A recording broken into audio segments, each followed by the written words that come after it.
Marcos 6, versículo 44. Os que comeram os pães eram 5.000 homens. Marcos 6,44 encerra, com uma frase aparentemente simples, um dos milagres mais conhecidos dos evangelhos: a multiplicação dos pães e peixes. Contudo, essa simplicidade narrativa esconde uma profundidade teológica e pastoral notável. O versículo não descreve apenas um número. Ele resume um ato revelador do caráter de Cristo, do modo como Deus age diante da escassez humana e da pedagogia divina que forma a fé dos discípulos. Ao afirmar que eram 5.000 homens, o texto não busca impressionar apenas pela quantidade, mas pela impossibilidade humana da situação. Considerando mulheres e crianças, a multidão provavelmente ultrapassava 10.000 pessoas. Marcos faz questão de destacar o número para evidenciar que o cuidado de Jesus não é seletivo nem limitado. Ele se importa com a multidão concreta, cansada, faminta e espiritualmente carente. Teologicamente, esse detalhe confronta a tendência humana de reduzir o amor de Deus a categorias gerenciáveis. Deus não age apenas quando o problema é pequeno ou controlável. Ele se revela muitas vezes exatamente quando a necessidade excede completamente a capacidade humana de resposta. Antes do milagre, os discípulos veem apenas 5 pães e 2 peixes. Marcos 6,44 pressupõe essa tensão. Como alimentar tantos com tão pouco? Aqui está um princípio espiritual essencial. Deus não exige abundância prévia, mas entrega sincera. O pouco, quando colocado nas mãos de Cristo, deixa de ser insuficiente. Do ponto de vista pastoral, esse texto corrige uma espiritualidade baseada na autossuficiência.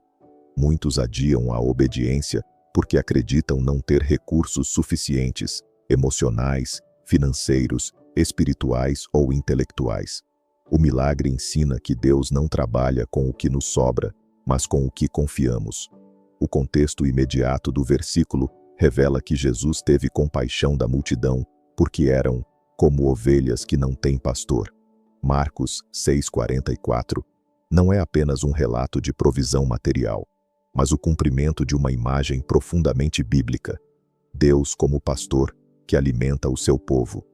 Ao alimentar 5.000 homens, Jesus se apresenta como aquele que supre tanto o pão quanto a palavra. O milagre aponta para algo maior. Ele não apenas dá alimento, ele é o pão. Assim, Marcos conduz o leitor a compreender que a verdadeira fome humana vai além do estômago. Ela é espiritual, existencial e relacional. Embora o poder seja de Cristo, os discípulos participam ativamente do processo. Organizam o povo, distribuem o pão e recolhem os cestos. Marcos 6,44 pressupõe essa cooperação silenciosa. Deus poderia ter alimentado a multidão sem intermediários, mas escolhe envolver seus seguidores. Isso carrega um conselho pastoral claro. Deus nos chama a participar daquilo que Ele faz, mesmo quando não compreendemos totalmente o processo. Obediência precede entendimento. Os discípulos distribuem o pão antes de saber como ele não iria acabar. No versículo 42, o texto afirma que todos comeram e se fartaram. Marcos 6,44 sela essa verdade. Não houve racionamento, não houve escassez disfarçada de milagre. O reino de Deus não opera na lógica da sobrevivência mínima, mas da suficiência graciosa. Teologicamente, isso revela um Deus que não apenas resolve problemas, mas restaura dignidade.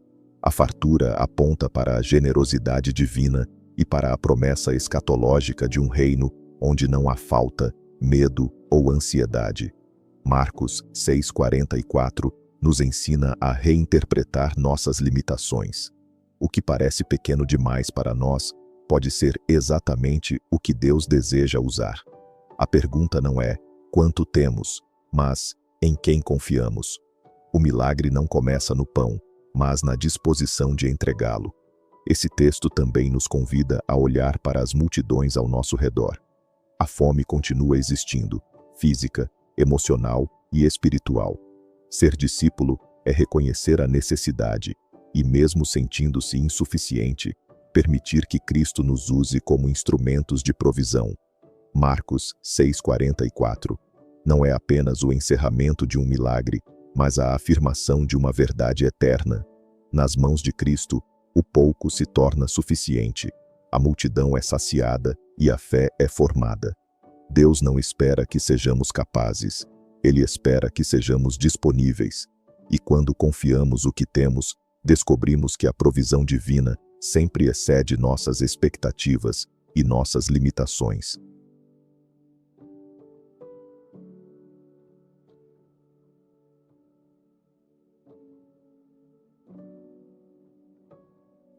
Se essa mensagem tocou o seu coração, deixe seu like, compartilhe com alguém que pode se fortalecer com ela e inscreva-se aqui no canal. Cada gesto seu faz diferença, espalha esperança, fé e transformação através dos ecos nas escrituras que chegaram a ti. Obrigado por caminhar junto conosco nessa jornada. Deus abençoe você.